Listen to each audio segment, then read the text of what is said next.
d'abord et mère de famille. Alors quand je pense à mes enfants, ça me met en colère, ça me déprime aussi, mais en même temps ça me donne envie de résister parce que moi c'est pas le monde que je veux pour mes enfants. Par ailleurs, je suis aussi médecin généraliste. Là, ça m'inquiète plutôt. Quand je vois l'anxiété, la solitude, les problèmes de santé reportés, je me dis mais qu'est-ce qu'on a fait ? Qu'est-ce qu'on est encore en train de faire ? Et clairement, il me semble que la balance bénéfice-risque du confinement et toutes ces mesures, elle n'est pas bonne et qu'on va voir des dégâts pendant longtemps. Oui, on arrête. Quand est-ce qu'on arrête ? S'il vous plaît, hier, le plus vite possible. Et moi, je pense qu'on ne peut pas attendre qu'on nous dise d'accord d'arrêter. Je crois qu'on doit commencer à désobéir et à faire chacun ce qui fait sens pour nous. Parce que pas juste suivre des règles, parce que des règles sans sens, c'est stupide.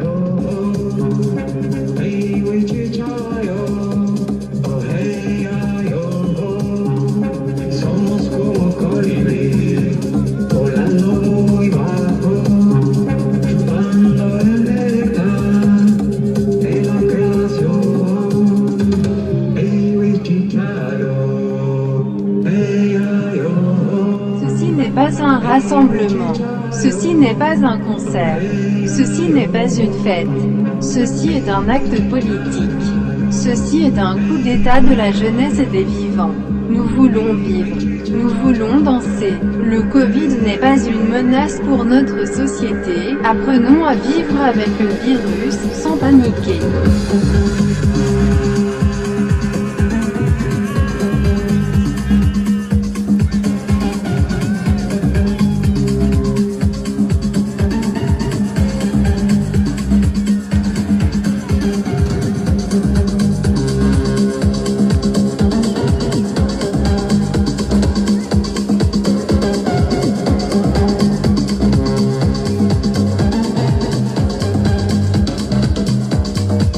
On commence à accuser le coup.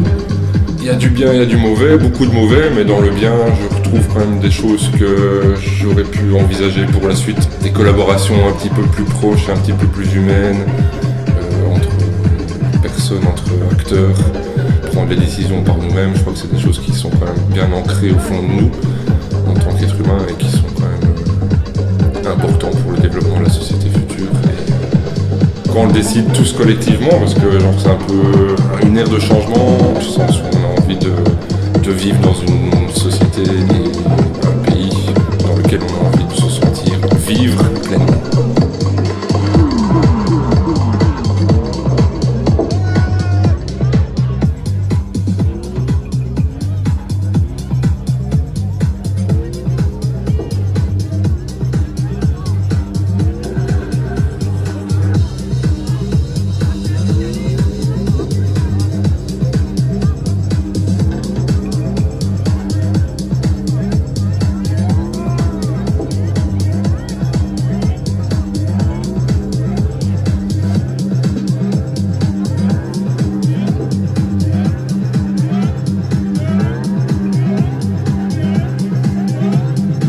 Adama, je suis aide ménagère.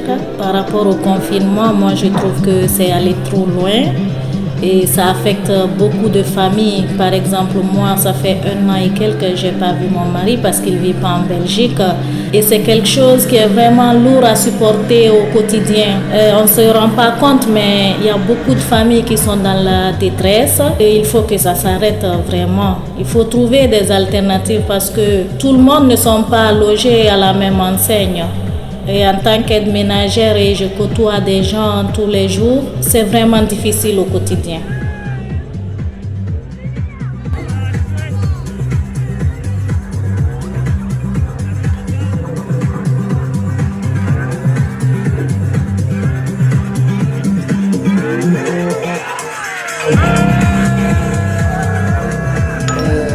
Hélène, 35 ans, juriste de formation. Alors il y a des mesures d'après moi qui sont prises pour protéger en première ligne d'un risque réel lié à la santé. Et puis il y a toute une autre série de risques qui là qui n'ont pas été suffisamment pris en compte à mon sens. Il y a effectivement un débat démocratique qui n'a pas eu lieu. Ici je vise les infractions par rapport au port du masque, par rapport au rassemblement, par rapport à toute une série de choses.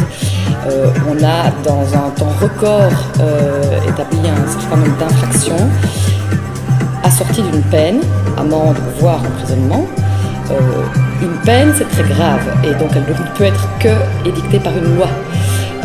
Et cette loi a été visée après coup, après la sortie de différents arrêtés ministériels, donc qui sont des arrêtés pris par des membres du gouvernement qui font partie d'un pouvoir exécutif, donc qui exécutent des lois, et non pas par le Parlement qui a voté des lois sur base d'un système démocratique.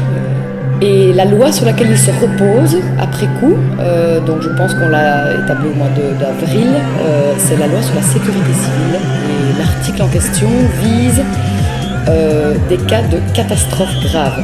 Et alors je pense que la loi de 2007 sur la sécurité civile visait l'explosion d'une centrale nucléaire ou la propagation d'un incendie ou d'une catastrophe naturelle imprévisible à laquelle il faut réagir très vite. Et donc l'article dit effectivement que le ministre ou son délégué, donc le gouvernement en place, peut, dans une hypothèse visée par cette loi-là, prendre des mesures restreignant la liberté de chacun.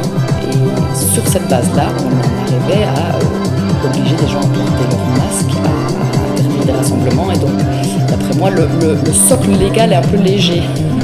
Alors, on réfléchit à une loi pandémie pour prévenir, parce que le virus n'est pas parti et ne sera pas parti d'ici les quelques mois qui viennent. On réfléchit ensemble et on évite de prendre un comité de scientifiques qui est une niche et qui ne reprend pas tous les intérêts de la société. On prend des intérêts médicaux et donc on a des gens qui sont dans l'ultra-prévention et on n'écoute pas les psychologues, les enseignants, les membres de la société civile qui font écho de leur réalité de terrain. On manque de perspective et donc ce qu'on demande, ce n'est pas spécialement une date avec des mesures qui sautent, c'est une réflexion plus globale, un processus, une manière de réagir, c'est aussi parfois l'accepter ou essayer de l'aborder autrement qu'en termes de chiffres, qu'en termes de statistiques, et par notre intelligence, par notre capacité de résilience, par notre rire, et ça, il faut en parler, et il faut pour ça qu'on puisse sortir de chez soi, qu'on puisse enlever notre masque et qu'on puisse l'expliquer à son voisin, en parler avec les profs à l'école ou